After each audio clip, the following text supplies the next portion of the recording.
إذا ظلمك إنسان فأنت مخير الآن بين 3 اختيارات كلها تعتبر حقا لك، ولك أن تختار منها ما تشاء. أما الاختيار الأول أن تدعو على من ظلمك، فإذا دعوت عليه فسوف يأخذ الله حقك منه في الدنيا قبل الآخرة. قال صلى الله عليه وآله وسلم: دعوة المظلوم مستجابة وإن كان كافرا وإن كان فاجرا. الاختيار الثاني أن لا تدعو عليه في الدنيا، ولكن أن تنتظر لتأخذ حقك منه يوم القيامة وليس بالدنيا، لأنك إن دعوت عليه في الدنيا فسوف تأخذ حقك في الدنيا، أما إذا لم تدعو عليه فإن الله يوم القيامة سيعطيك من حسناته ما يساوي الظلم الذي ظلمك إياه، أو ستعطيه أنت من سيئاتك. ما هو الاختيار الثالث؟ الاختيار الثالث هو أن تعفو عمن ظلمك. من قال لا حول ولا قوة إلا بالله ولو مرة واحدة كنز من كنوز الجنة. من قرأ قل هو الله أحد مرة واحدة تعدل ثلث القرآن، ومن قرأها 3 مرات كان كمثابة ختم القرآن، ومن قرأ قل هو الله أحد 10 مرات بنى الله له بيتا أو قصرا في الجنة. من قال سبحان الله العظيم وبحمده غرست له نخلة في الجنة. من قال سبحان الله والحمد لله ولا إله إلا الله والله أكبر بكل واحدة غرس شجرة في الجنة. السلام عليكم ورحمة الله، ازيكم؟ عاملين ايه؟ يا رب تكونوا بخير. اللهم صل وسلم وبارك على نبينا محمد وعلى آله وصحبه أجمعين. عاملين ايه يا بنات؟ وحشتوني جدا جدا. أهلا بكم في فيديو جديد وروتين جديد، وإن شاء الله الفيديو النهارده يعجبكم جدا جدا جدا. وحشتوني قوي قوي قوي، وإن شاء الله كده هقول لكم سبب غيابي عنكم وتأخيري. إن شاء الله هقول لكم كل حاجة النهارده في الفيديو بالتفصيل. بس تعالوا كده، أول حاجة احنا جبنا كده شوية مشتريات، فعايزة كده أعرضهم معاكم. أنا كنت جبت كده كيلو من العنب ده كان عامل 40 جنيه، والبتنجان ده كنت جايباه كده عشان كنت عايزة أعمل محشي، فالبتنجان ده الكيلو كان عامل فيه 10 جنيه، وحلو ما شاء الله وفلاحي كده يا بنات، بلدي وحلو ما شاء الله. فالعنب كان عامل 40، وده البتنجان كده كان عامل 10 جنيه زي ما انتم شايفين. كنت جايبة 2 كيلو ونص يعني، فكانوا عاملين معايا 25 جنيه. جبت كمان التفاح البلدي الجميل بتاعنا ده، التفاح ده حلو قوي قوي يا بنات، وكان عامل معايا برضو 40 جنيه، وكان مسكر زي العسل وجميل جدا ما شاء الله. التفاح البلدي ده حلو قوي قوي يا بنات، وطعمه جميل بصراحة. جبت كمان كيلو كده كوسة، قلت عشان اعمله يعني مع المحشي، وكان عندي فلفل في البيت بصراحة، فقلت ايه اشتري الحاجة اللي ناقصاني، فجبت كده كيلو كوسة. الكوسة كانت عاملة 20 جنيه، كنت جبت كيلو واحد، قلت هو على قد ايه المحشي اللي انا هعمله. وجبت خيار كمان، برضو الخيار يا بنات كان عامل 20 جنيه، بس خيار بلدي وحلو وجميل ما شاء الله، وكان مسكر زي العسل.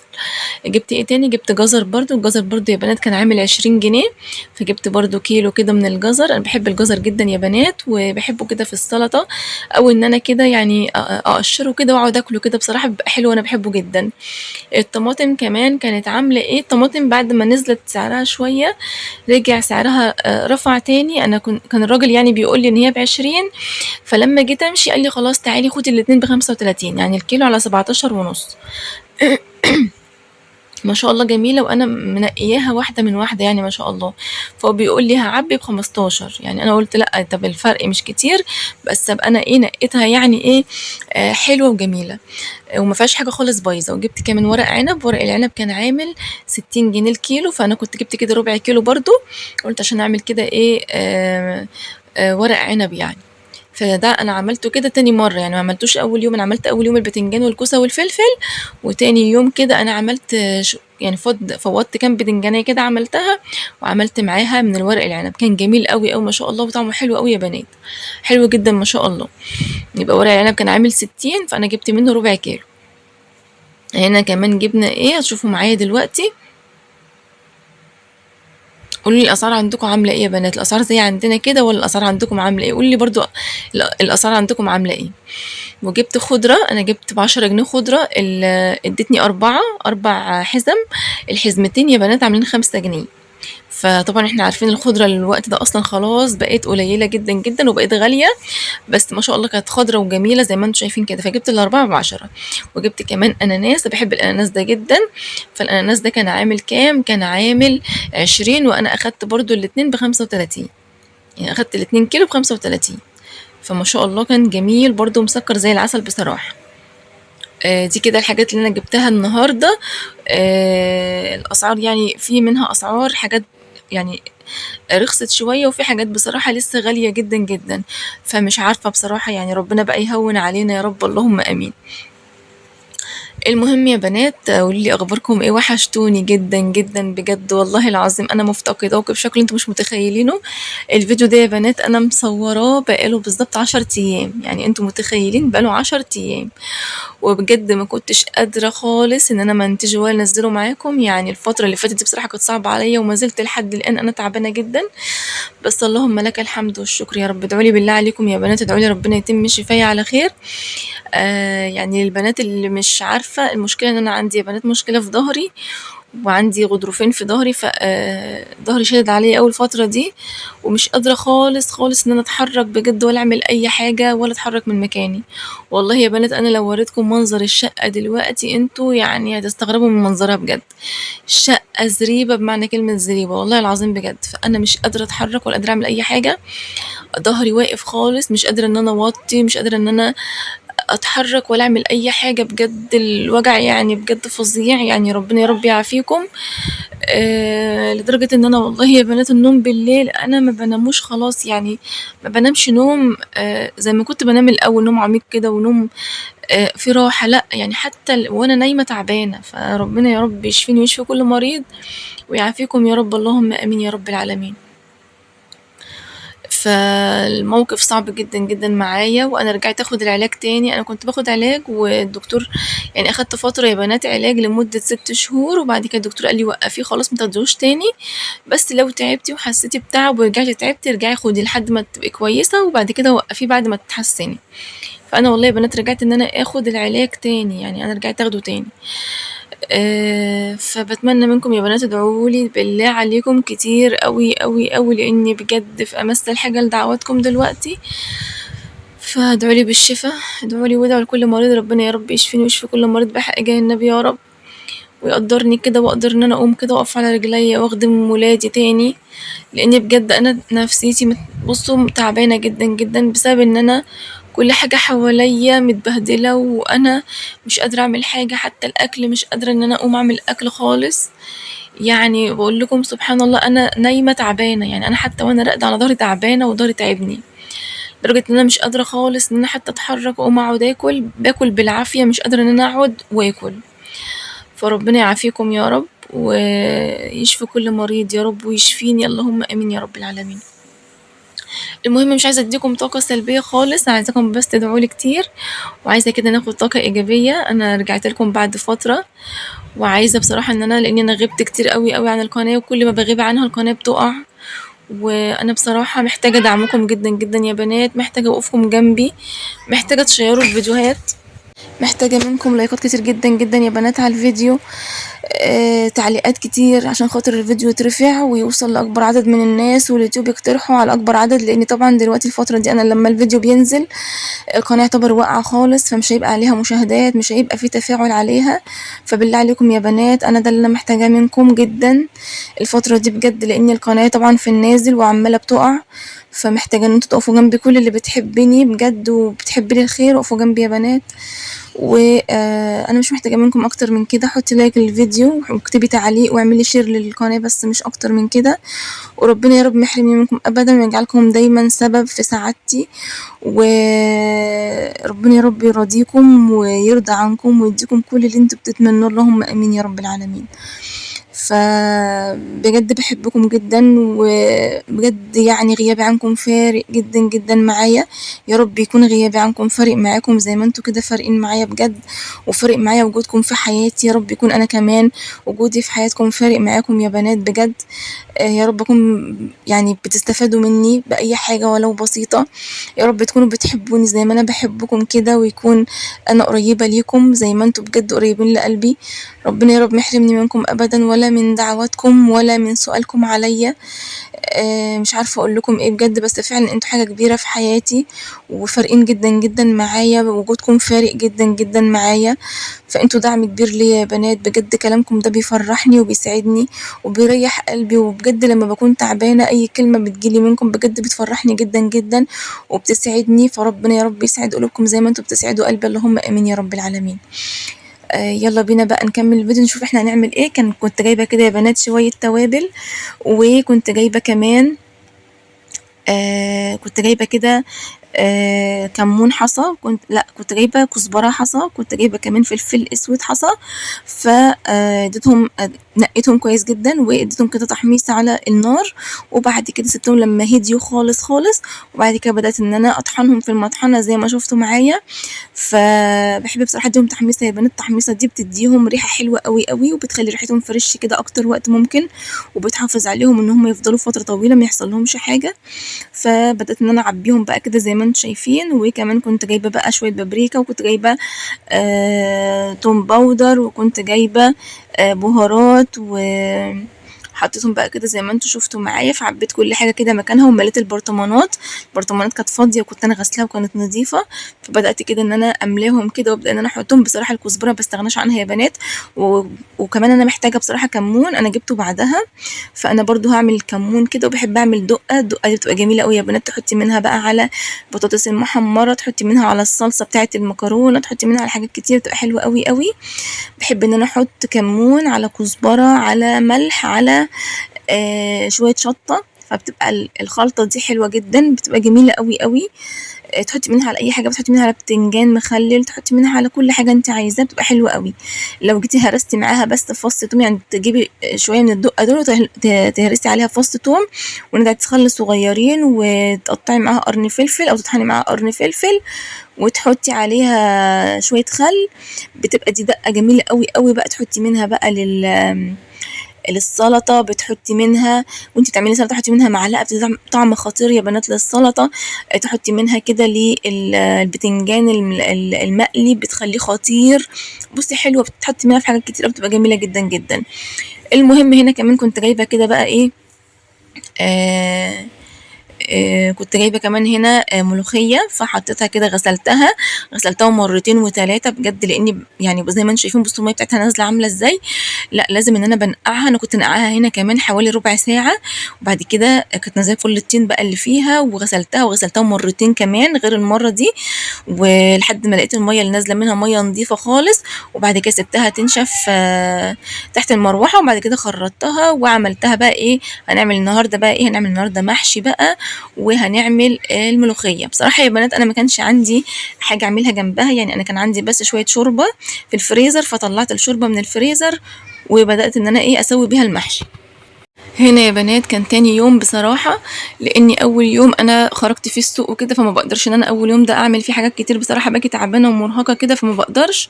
فالمهم هنا كان تاني يوم، غسلت الخضرة وحطيتها هي نشفت، وغسلت الملوخية كمان وهحطها بره تنشف. وهنا كنت عملت الصلصة دي انا عملتها بالليل، التغذية دي انا عملتها بالليل يعني بتاعت المحشي، قلت سهل على نفسي شوية واحضر شوية حاجات. وقورت كمان البتنجان من امبارح بالليل خلاص. فالبتنجان ده كده انا قورته من امبارح وحطيته في الكيس وعنته في التلاجة، والصلصة كنت برضو خدعتها كده وعنتها برضو في التلاجة، والخضرة كنت نقيتها برضو ونضفتها، وتاني يوم بقى كده غسلتها وحطيتها تنشف زي ما شفتوا معايا. وهنا كمان غسلت بقى البتنجان، طلعته من التلاجة وقلت اغسله كويس بقى وعينه. يعني بصراحة بحب ان انا اجهز قبلها بيوم يا بنات، يعني مثلا لو انا هعمل محشي بحب ان انا قبلها بيوم كده اجهز شويه حاجات، بحيث ان انا المحشي طبعا موله طويل جدا وهيتعبني طبعا وباخد وقت مني طويل، فبحب ان انا اجهز قبله شويه حاجات وتاني يوم اكمل، فاهمين؟ ولما بحب اعمل محشي يا بنات بحب اعمل يعني مثلا اكل يومين، يعني مثلا بعمل حله اسويها النهارده واعمل حله اعينها لتاني يوم، فاهمين؟ يعني يبقى اكل تاني يوم موجود عندي مني، وكده كده بقى هعمل غلبه بقى ومحشي وموال وكده. فبحب ان انا اعمل يعني يقضيني الاكل يومين، بحيث ان انا ما اتعبش نفسي تاني يوم وكده. تاني يوم مثلا لو انا محتاجه اعمل تنظيف عميق او محتاجه ان انا اعمل في حاجه بعمل. فبصراحه انا بحب موضوع قوي ان انا يبقى عندي اكل يومين ده بصراحه، او ان انا مثلا ممكن اعمل رز وطبيخ مثلا واعمل برضو ان هو يقضيني يومين. فالموضوع ده حلو قوي بصراحه، بيوفر عليا بقى وقت ومجهود، وبالذات الوقت اللي احنا فيه دلوقتي الجو حر قوي، فالواحد مبيبقاش حابب ان هو يقف في المطبخ كتير، فاهمين؟ او كل يوم بقى لازم نقف في المطبخ ونعمل اكل ونعمل الكلام ده، فالموضوع بيبقى صعب قوي ومرهق جدا جدا في الحر. وانا من الناس اللي الضغط عندي بيوطى جدا في الحر، فما بقدرش ان انا اقف فتره طويله في الحر وكده. فبحب ان انا اعمل مثلا اكل يومين بحيث ان هو يكفيني يومين. يعني اعمل اكل النهارده مثلا، تاني يوم انا ما اقفش في المطبخ، يا دوبك لو هقف ان انا هغسل حبه مواعين ولا حاجه، او ان انا مثلا هسخن الاكل. اكتر من كده لا، انما اقف واطبخ واعمل اكل وكده لا، بصراحه ما بحبش النقطه دي، بالذات في الحر زي ما قلت لكم الجو بيبقى صعب جدا، مش مستحب اصلا احنا نقف كتير في المطبخ، وبحب ان انا اوفر مجهود بصراحه في التوقيت ده. فعشان كده بحب جدا الاكل اللي بيقعد معايا يومين ده، انا بحب ان انا اعمل اكل يومين بيبقى حلو جدا. فالمحشي بقى النهارده قلت كده اعمل حله النهارده، وبكره ان شاء الله اعمل الحله التانية. بس انا ما رضيتش ان انا يعني قلت انا عملت الرز كتير فاهمين، يعني عملت خلطه المحشي كتير وقلت هعينها، يعني هعمل والباقي هعينه في التلاجة. وكمان بقى هعمل ايه، البتنجان انا عينت منه شويه ما غسلتهمش. خلي بالكم البتنجان ما يتغسلش ويتعين في التلاجة، لان لو اتغسل ويتعين في التلاجة يا بنات بيبوظ، فما ينفعش ان انتي تغسليه وتعينيه في التلاجة. انا عملت ايه، انا غسلت على قد الكميه اللي انا هعملها، وعينت شويه بتنجان كده زي ما هم في قلب الكيس، عينتهم تاني في التلاجة. قلت تاني يوم ابقى اعملهم مع ايه، مع شويه ورق عنب فاهمين، فقلت امشي ده مع ده.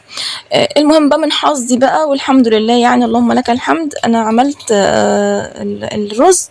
وبصراحة يا بنات مش عارفة سبحان الله انا سهيت عن بقية الرز ازاي ونسيته بره التلاجة لحد بالليل الساعة 12 بالليل. جيت بشوف الحلة لقيت الحلة كلها حمضت، فقلت اللهم لك الحمد وخد الشر وراح، والحمد لله انها جت على قد كده، والحمد لله بجد مش عارفة سهيت عنه ازاي، اول مرة تحصل. بس الحمد لله قلت كويس ان انا ما عملتش الاكل كله، يعني ما عملتش المحشي التاني برضو عبيته وحطيته وكان باص كله في بعضه، فقلت اللهم لك الحمد يعني قدر ولطف، والحمد لله انا جت على قد كده، وادام احنا كويسين اللهم لك الحمد، فالحمد لله. بس بصراحة مش عايزة اقول لكم انا زعلت جدا جدا لان انا كنت عاملة رز كتير، يعني كنت عاملة رز كتير، فزعلت قوي قوي بجد لما باظ مني، وكنت يعني زعلانة جدا بصراحة.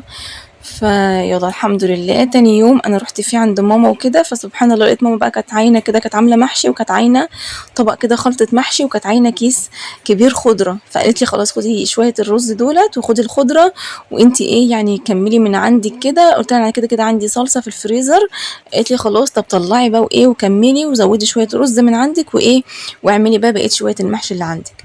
والحمد لله والله يا بنات يعني حمدت ربنا كنت مبسوطه جدا، وخدت بقى شويه الرز الخلطه وخدت كمان شويه اللي هم الخضرة. وبعد كده جبت بقى من عندي بقى شوية رز دي كده، وطلعت كيس صلصة من الفريزر، كنت عاملة كيس صلصة محشي في الفريزر، فطلعت كيس وعملت المحشي بتاعي والحمد لله.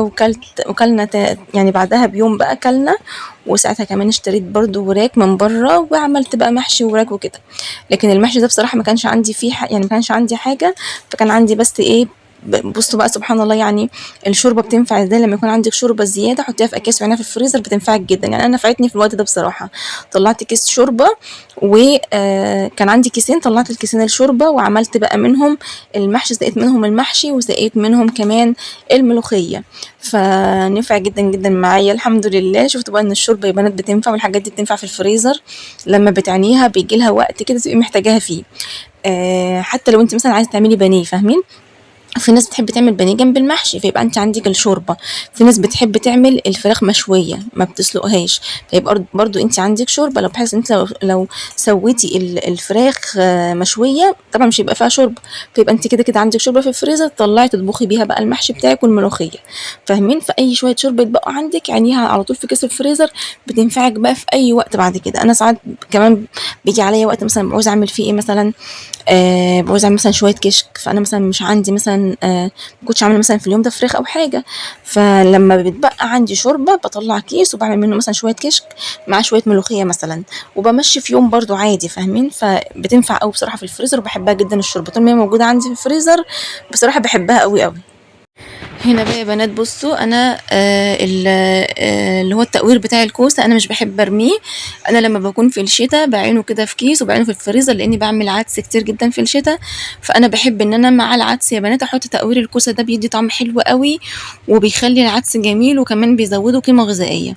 ولكن مثلا انا دلوقتي في الصيف فانا ما بعملش عدس، فانا طبعا لو ركنته يتركن كتير في الفريزر فانا رحت حطاه كده في الحله من تحت بحيث ان هو اولا كده بيحافظ لي على المحشي ما يشطش ولا حاجه، ومن ناحيه تانية لما بقى بيستوي المحشي وده بيشرب كده من الشوربه وبيستوي بيبقى طعمه حلو جدا جدا ما شاء الله، بيبقى حلو قوي قوي يا بنات. فده كده المحشي معانا اهو. كده عملت حله بقى بتنجان على كوسه على فلفل وسويتها بقى كده، وهنا خلاص استوت معايا ما شاء الله اللهم بارك زي ما انتم شايفين كده. وكمان عملت الملوخيه، وده كده كان الغدا بتاعنا. غدا كده جميل وحلو جدا. وبصراحه انا من الناس اللي بحب المحاشي في الصيف اكتر من الطبيخ، لان الطبيخ بحس ان هو لا يعني بيبقى تقيل شويه، وما بنحبش احنا ناكل طبيخ كتير بصراحه في الصيف. ولكن المحاشي بقى والحاجات اللي هي النواشف دي بتبقى احلى يعني.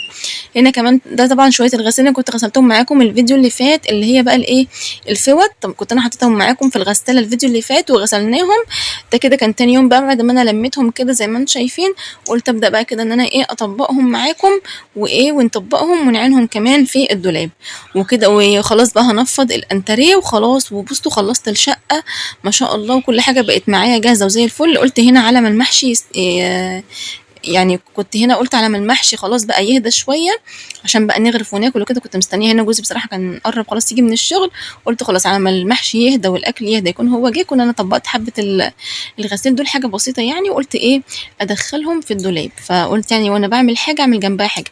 وعلى ما الاكل استوى معايا كنت انا روقت الشقه كلها وخلصت كل اللي ورايا بصراحه. هنا كان فاضل بس حبه تطبيق الغسيل، ونضفت الانتريه ونفضته كده وخلاص. على كده بقى خلصت كل حاجه. وعنت بقى الفوط مكانها وعنت كل حاجة وخلاص. دي تنفيضة بس كده للانتريه مكان، بس البنات مكانوا قاعدين هنا في الأوضة. وخلاص كل حاجة بقت نظيفة معايا وزي الفل. وعملنا الغدا بتاعنا، أكل بتاعنا جميل يعني. فكرة كده أو قولي برضو انتوا بتحبوا أكل ايه في الصيف ده بالذات، عرفوني برضو في التعليقات وقولوا لي ايه رأيكم في الفيديو النهاردة. لو عجبكم الفيديو بقى ما تنسوش تحطوا لايكات كتير جدا يا بنات، وتعليقاتكم الجميلة اللي بتفرح قلبي، ودعواتكم بقى ليا كده بظهر الغيب. ربنا يا رب ما يحرمني منكم ابدا ويجعلها في ميزان حسناتكم ويحقق لكم كل اللي انتم بتتمنوه نفسكم فيه، اللهم امين يا رب العالمين. كده يا بنات الفيديو بتاعي خلاص خلص معاكم النهارده. ان شاء الله الفيديو الجاي يكون احلى واحلى. شجعوني بقى كتير قوي قوي على قد ما تقدروا يا بنات، عشان ان شاء الله استمر معاكم دايما واكون موجوده معاكم على طول. اشوفكم على خير في فيديو جديد ومع الف سلامه.